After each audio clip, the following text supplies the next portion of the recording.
Hello friends, welcome to my channel.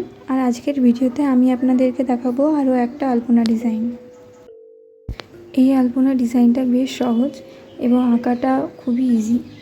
সবথেকে প্রথমে সেন্টারের এই পোর্শনটা এঁকে নিতে হবে এবং সেটাকে ধরেই দুই সাইডে দুটো লাইন টেনে নিতে হবে। আর যেখান থেকে লাইন দুটো আমরা আঁকা শুরু করছি সেটা দুটো জয়েন করে দিতে হবে। এই আলপনা ডিজাইনটা একটু স্পেশাল, কারণ এই প্রথমবার আমি আমার চ্যানেলে এমন কোনো আলপনা ডিজাইন আঁকতে চলেছি যেখানে আমি আরও 2-3টে রং ব্যবহার করব, খড়ি মাটি অর্থাৎ সাদা রং ছাড়া।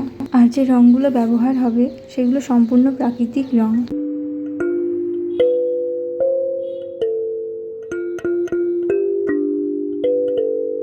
এইবার আমি যে পোর্শনটা আঁকতে চলেছি সেটা ভুলবশত আমি ঠিক করে রেকর্ডিং করতে পারিনি, তাই ওটার একটা ছবি দেখুন আমি সাইডে দিয়ে দিয়েছি। এখন আমি সেই অংশটা আঁকছি যেখানে পদ্ম ফুলটা আছে। আলপনাটা আঁকার জন্য আমি এখানে ব্যবহার করেছি রাউন্ড ব্রাশ, আর থিন লাইনগুলো আঁকার জন্য পরে গিয়ে আমি ব্যবহার করব 0 নম্বরের ব্রাশ। এই ভিডিওটা দেখার পর আপনাদের মনে একটা প্রশ্ন আসতেই পারে যে এই রঙিন পাথর আর মাটিগুলো কোথায় পাওয়া যাবে। তো আমি বলে রাখি, এইগুলো আপনারা আমার কাছেই পেয়ে যাবেন। আর এর জন্য আমি পরপর সেপারেট দুটো ভিডিও বানাবো, সেখানে আপনারা অর্ডার করার সমস্ত ডিটেল পেয়ে যাবেন। আপনাদের যদি ভালো লাগে তো আপনারা অর্ডার করতে পারেন। এখানে আমি আরও একটা কথা বলবো যে আপনারা একটু ধৈর্য রাখবেন। কেন বলছি, কারণ আমি যখন আমার এই সেপারেট ভিডিওগুলো আপলোড করব তখন আপনারা দেখতে পাবেন যে এই যে পাথরগুলো, এইগুলোকে কালেক্ট করার যে প্রসেস সেটা ঠিক কতটা দুর্গম, বা সেখান থেকে রং বের করার যে প্রসেস, সেগুলো আমি সমস্তই ভিডিও বানিয়ে আপনাদের জন্য আপলোড করে দেবো। সেখানে আপনারা দেখতে পাবেন পাথর চয়ন করা, পাথরগুলোকে পরিষ্কার করা এবং সেগুলোকে রং বানানোর উপযোগী করে তোলা।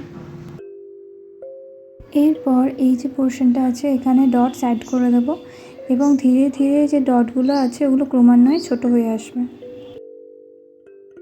একইভাবে এখানেও একটা বড় ডট প্রথমে দিয়ে দেবো, তারপরে আস্তে আস্তে ডটগুলো ছোট হয়ে আসবে।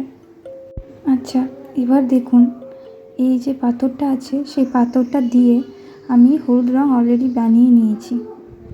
এরপর শুধুমাত্র আপনাদের দেখানোর জন্য আমি এই পাথরটা থেকে রং বের করে দেখাবো।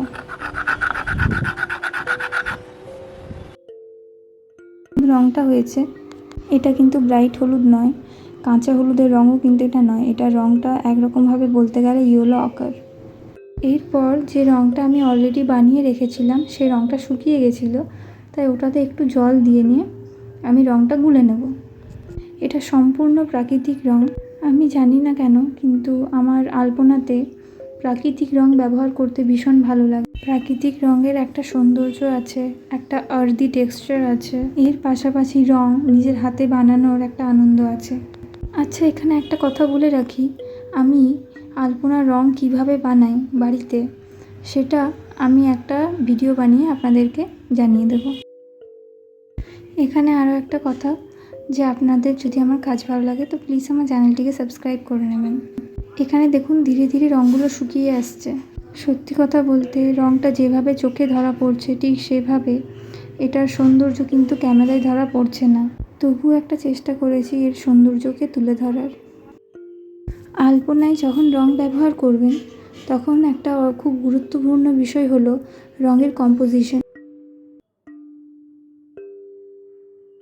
এখন আমি যে রংটা ব্যবহার করতে চলেছি, অর্থাৎ এটি হচ্ছে একটি মাটি। এই মাটিটার নাম হচ্ছে পই মাটি। গ্রামের অঞ্চলে এই মাটিটাকে পই মাটিই বলা হয়।